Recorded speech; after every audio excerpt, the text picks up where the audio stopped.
Odatda aksar haydovchilar xuddi shu narsani xohlashadi. Ya'ni oldi peshoynaga plyonka yopishtirib, ichkari umuman ko'rinmasin deyshadi.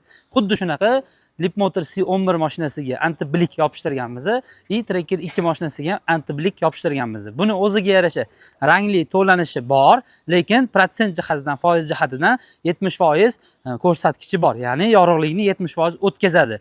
Qonuniy jihatdan standartlarga javob beradi. Faqatgina O'zbekistonda hamma viloyat shaharlarda mumkin, bittagina viloyatda mumkin emas. U viloyat qaysiligini komment yozasizlar.